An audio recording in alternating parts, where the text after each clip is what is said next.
In this video from FFX, we'll show you how to use a router trimmer.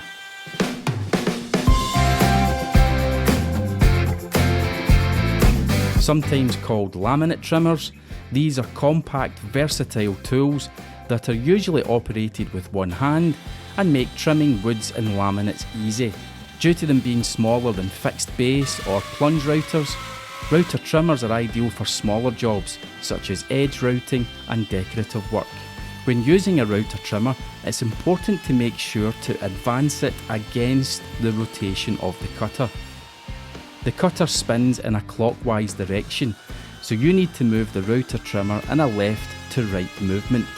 This allows the bit to cut into the material while giving you full control over the tool. The type of application you're undertaking will determine the type of cutter you fit to the tool.